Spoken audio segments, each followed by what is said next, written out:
Hey yo, welcome to the wonderful world of HungryHeath. I'm not a classically trained chef. What I am is a self-taught home cook. I've studied under several television chefs. I have a PhD from YouTube University and a black belt in Google Food. I love to cook. One thing I love more than cooking is my wife, the sensational Chile eat steak. Together we host what we like to call the Friday Night Feast. This happens every Friday night, 6:30 Central. We'll cook up an entree, maybe a couple little snacks, show you all how we do it. Then we spend the rest of the evening just chewing the fat with all of our friends in the Hungry Horde. Hope you can tune in sometime. We'd love to have you over for dinner. Today's video, I am extremely proud of how it turned out, y'all. Yes. What do we have here? So this is for our August cook-along. So that means our channel members got early access to this recipe. Plus, they got a special live on a Saturday night that we all got together to hang out, cook together if you want to. Mostly just chat and chew. Yeah. And this, honestly, I discovered it by mistake. I was just scrolling Facebook one day, looking at the reels. I just love watching reels for some reason. It's like my new favorite hobby. Because they're so quick and easy, I can burn through and whatever. Only thing I don't like about it, though, is sometimes I lose them and I can't get back to them. I don't save them quick enough. But this one, this lady I was watching, did a Chile Rellenos casserole. Yes. It's like my mind was blown. I was like, we've made Chile Rellenos before. They're a lot of work. This kind of seemed like a lot of steps to it, but jeez. So good. So and worth it. We took it a keto-fied because her recipe was not a keto recipe, so we were pretty easy for us to determine how to keto-fy this. And she didn't add any meat to hers, but of course I gotta have my meat. Yeah, so we put our keto/carnivore spin on this. It is freaking delicious. And actually, this is the second time we made it, actually. Yeah, you could pretty much make it carnivore if, well, no, I guess not, because the chilies. Right. But it is freaking delicious, y'all. Yes. We are so excited. We have made this now several times because we can't get enough. Right. So let's go ahead and show you how to make this delicious one-pan dinner. And then we can watch me eat it too if you want. Yeah. So now we're going to start roasting these Hatch chili peppers. When we picked them, oh, that's hot. When we picked them up at HEB, they said these were the hot ones. We got 6 of them we're going to roast. I'm probably going to do 3 at a time. And how do you roast them? I think I had these turned up way too high. I just keep an eye on it and keep looking at them. Oh, wow. Yeah, that's fast. Now, I probably had the fire too high. If they don't have obviously a direct flame, how else can they do it? You've done it in the past in the oven, on the broiler. Under the broiler, yeah. Just keep an eye on it, and you'll turn them every few seconds. Yeah. And then what you also need handy and ready is a plastic bag, but just be careful when you first put them in. They're going to be hot, so you might want to put them on a plate for a minute. But I do a plastic bag and paper towel, because then it'll sweat. That's what you're wanting it to do, and then the paper towel will catch it. See, those are done. That side is done. Yeah. It's going quick. I had the fire up. So here's the plastic bag and the paper towel, and I'll put that in there. Right, we've got them all done, and again, if they're too hot right off of there, wait a minute before you put them in the plastic, because it will, you know, melt the plastic.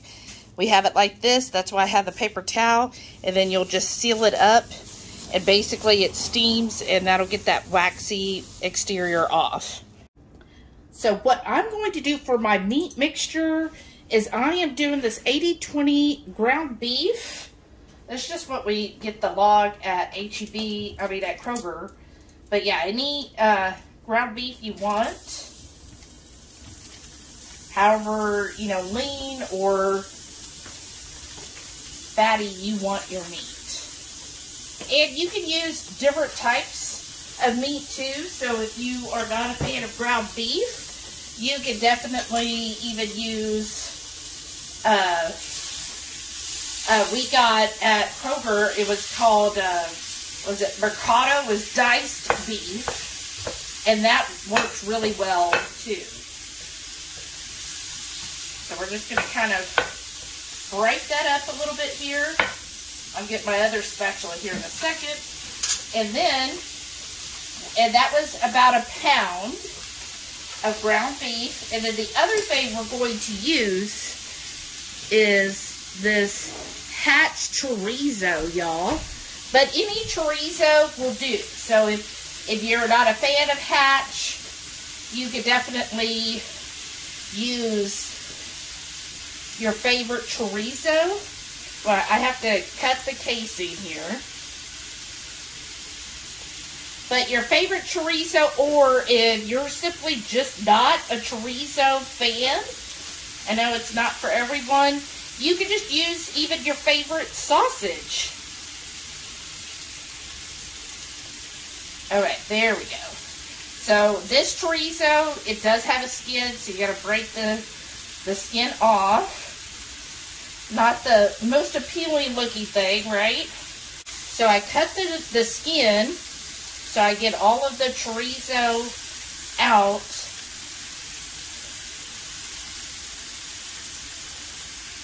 And there we go. Got most of it. Tell me if you know an easier way of getting the chorizo out for me. So I'm just going to combine all of that. I'm going to go wash my hands and combine all of this together. And then we'll add some seasoning and so forth here in a second.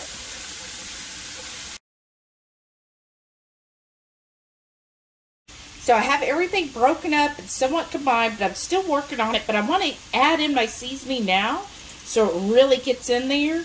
And of course, I'm using HungryHeath's taco seasoning. If you're interested, our email is below. And also, we just now offer refill bags. So if you don't want to buy, you can either get it new with a shaker container, or now we have refill bags available. So please email us if you're interested in any of the HungryHeath spices as a refill. So I'm just doing, this is 1 scoop, which is, this is a 2 tablespoon measuring spoon. So I'm going to add that in there. And then the other thing I'm adding is some onions and bell peppers. I want to get that all in here. And that is just a half of an onion and a whole small bell pepper. Like, this was a really small one, y'all. It really was. Add that in there. So the way I cook my hamburger meat, I cook the meat all the way down.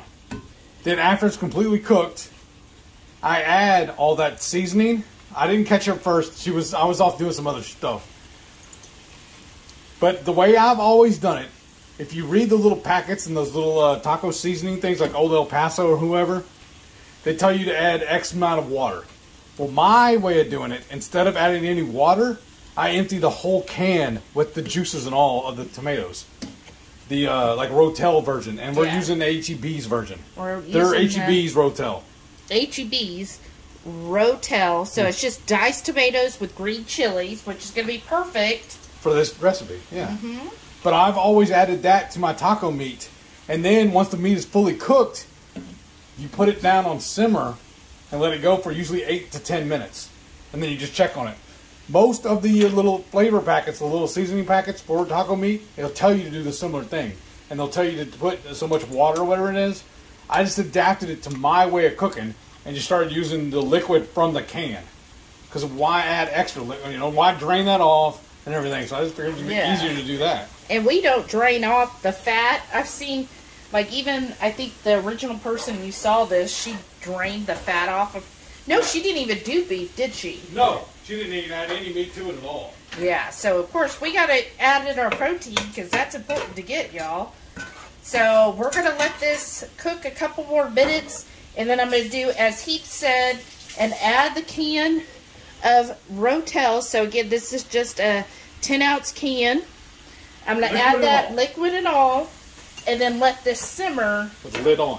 With the lid on for, you said 8 to 10 minutes, right? Correct. And I think this looks done to me. Yes. Wow, it smells incredible, y'all. This alone is a perfect dish. Because typically, I would cook the meat totally. I'd just dust it a little bit with this taco seasoning, then cook it completely, then add all my seasoning. The 2 cups, or I mean, whatever we say, that's 2 cups? That's 2 tablespoons. 2 tablespoons, my bad. 2 cups would be a lot. Yeah.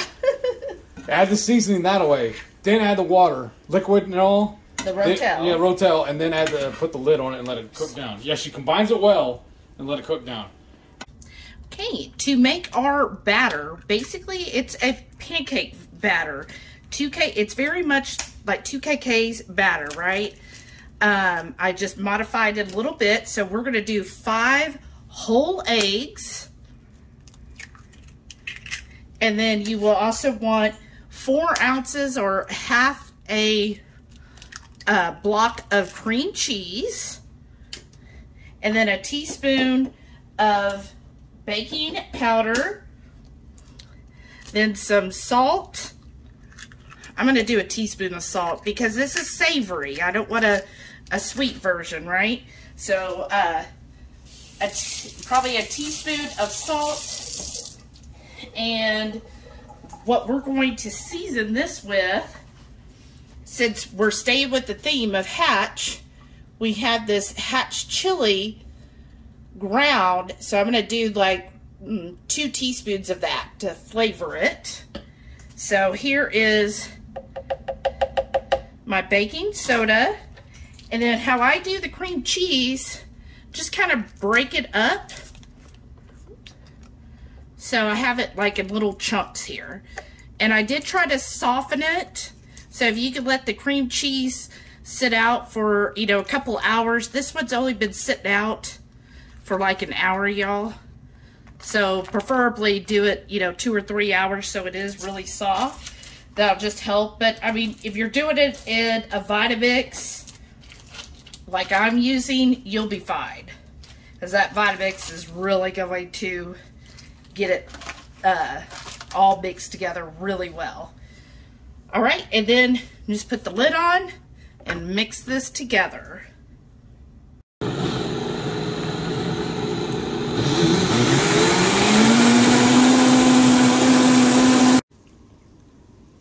So now I'm going to start peeling all these black charred bits off of the peppers so we don't have that transferring over to our finished product. And then we're going to start laying these open. We'll show you all that part next.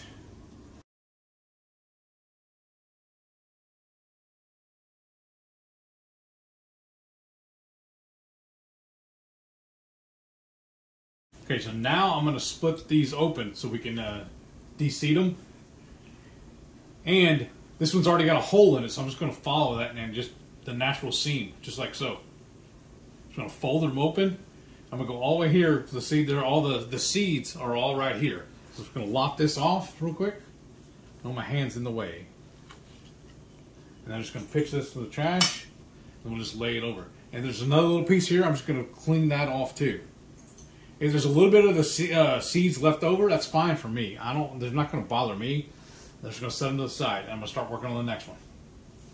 So I have here, I think this is a 8x8 Pyrex dish. But you know, any baking dish that you want, just make sure you really grease the bottom so that it doesn't stick. So really, I have here, this is just my sprayer with some avocado oil. You know, so use something that, you know, is good at 350 degrees. So, and at this point, you want to go ahead and get your oven preheated to 350. And then now we're ready to assemble. So I have here my, get your pancake batter. Get you some cheese. I'm using this Swiss Gruyere. This is an 8-ounce container. We will be using all of that.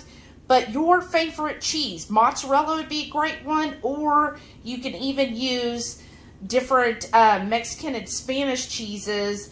Like, you know, that would go well and melt well. And then have our meat ready. And having the peppers all ready to go. So we can just start layering this up. Okay, I'm going to start. This is that pancake batter. So I want to put half of the pancake batter mix down.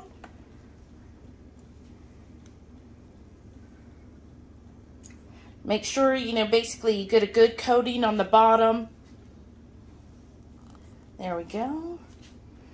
And then the next thing is, now we're going to start laying out the poblanos. I mean or whatever pepper you use. Yes. So if you need to cut them down, you can. And then, yeah, just kind of lay it on there. I think we're going to do 2 right here. That should be good, right? Yeah. Okay. Well, don't push it. Just kind of lay it on there. But I'm going to trim this and put one to fill in. Yeah. So kind of make a nice even layer of the peppers. There you go. And then now we're going to put the meat. Oh, doesn't that look good? Scrumptious.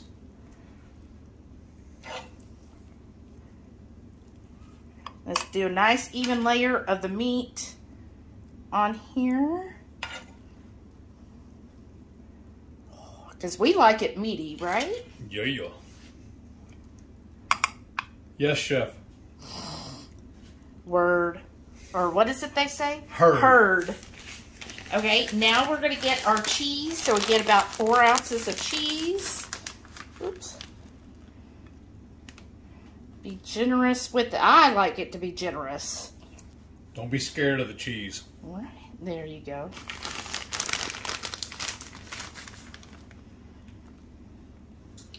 This is a lacto-friendly household.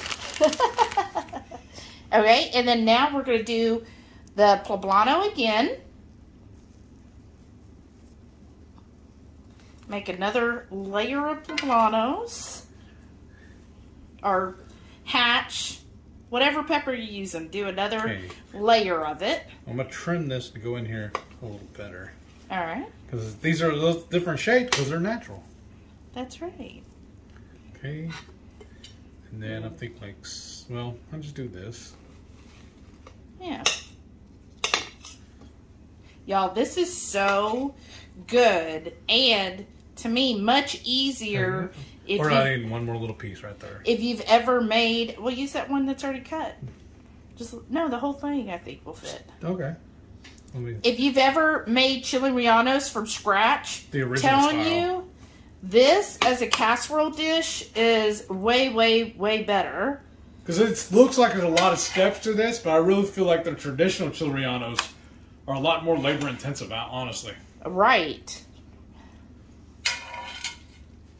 Well, and I think this is just ensures that every bite you're getting some yummy cheese, yummy meat. And I'm telling you, with our taco seasoning, this stuff is so good. It is like flavorful. Yeah, it really ups the flavor there, y'all. Now, only if we had a deeper vessel, we could put another layer. That's true. It's almost like a Mexican lasagna. Right?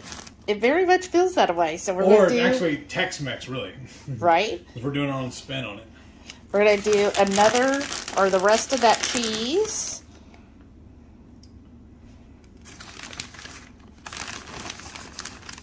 There we go. Just going to empty that bag in there. Spread that out. Ooh, look at that. Oh my gosh, you guys. So because our Hatch peppers, y'all, how many times did I mess up saying the wrong pepper? But because our Hatch peppers were so big, we only needed 4. Or did we use 4.5? 4.5. No. Or 5? 5.5, yeah. Okay, 5.5. So, but, you know, depending on the size of your dish and how deep it is, you know, just, I would say anywhere from 4 to 6. And now... The original recipe I saw the lady do, she actually did the full pan, not the half. Oh, okay. And now we're going to add the rest of that pancake batter. I'm calling it a pancake batter, but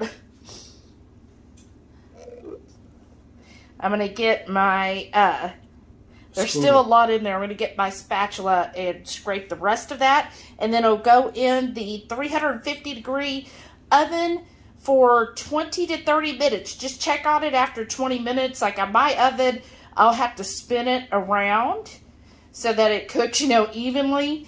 And then we will, you know, get it to where it's nice and brown on top. It has been 20 minutes, y'all, so Heath is going to go in there. Yeah, it's not even close, but we're just going to spin it around and put it back in the center there. There we go. And I'm going to put it on for another 10 minutes, and then I'll check on it, but we might need to do 15. Oh, don't spill it. Oh, wow. This looks so good. Look at the bubbling. Mmm. Wow. Yum. So we're going to let this sit here for about 10 to 15 minutes, you know, to cool down. You don't want to cut it when it's freshly hot, y'all. All right, y'all. Moment of truth. I'm just going to cut nice big chunks. So we're getting 4 servings out of this. Oh, wow. Okay. So cheesy. Oh, yes. Okay. Some of the peppers. Let me really get in there. There we go. All right. Oh, look at that. Doesn't that look good, y'all? Put that on the plate. And then I'm going to show you how I'm going to dress it up. Hey, to serve this up, I'm going to do a dollop of daisy. So your sour cream. A nice dollop of some guac. We actually got this from H-E-B, but you could definitely make your own. Or you can even just do regular avocado. But this is the Hatch guacamole. And then this is our sauce that we made. And now you're ready to serve. All right, y'all. Now it's all plated. Now we did sour cream and guac. What do you think would be good on top? Heath was also mentioning putting like a dollop of salsa. So good. Mmm. Mmm. Oh my gosh. That's amazing. I'm gonna get a bite over here where there is none of the sour cream on it. Oh my gosh. This is really good. I'm so glad on this version of it, we decided to put the chorizo in it. I think it really complements the beef perfectly.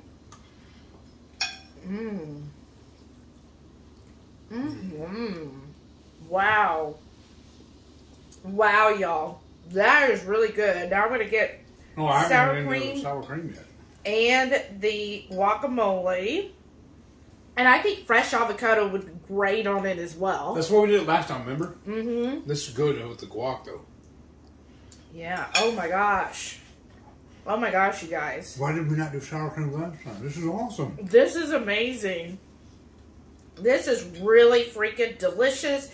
And again, you can easily adapt this to your flavor profile. So again, if you're someone who is spice averse, now we did everything with the Hatch peppers. So if Hatch peppers... They said they were the hot Hatch, but I don't feel any heat. But if you are not into Hatch or you feel like that would be too spicy, you definitely do the traditional Chile Rellenos that I know of uses poblano peppers. That would be perfect. Probably a poblano only would need 3 or 4 of them. Right. Or, again, if you're really spice averse, like you don't even want a poblano, or maybe you can't get poblanos, a bell pepper would work. And still the same thing, just scorch that outside skin to get that kind of waxiness off. And that would work well for a very, very, like, no spice level 1. Right.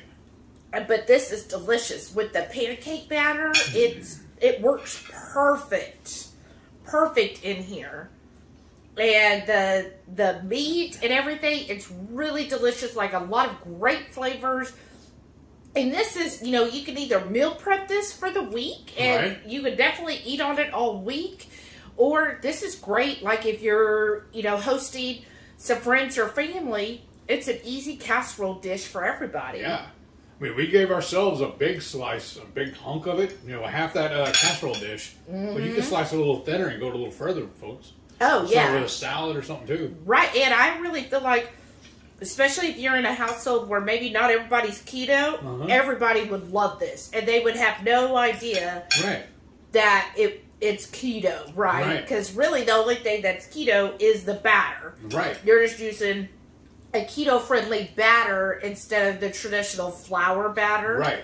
It works perfect that way, and again, nobody's going to know. They're going to eat this. In fact, if you just served it to them and didn't tell them it was keto, they wouldn't even know. They Right. just enjoy it. Right.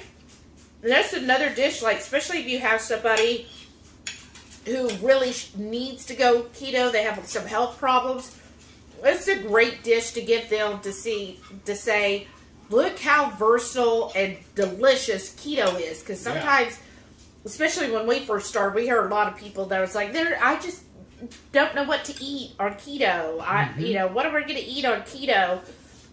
And this is a great option to eat on keto and still have lots of flavor, lots of, you know, there's a good variety here of, you know, different textures and flavors all coming together really well. So share this video. Yeah, please. Where, you know, and let everybody know keto is freaking delicious, y'all.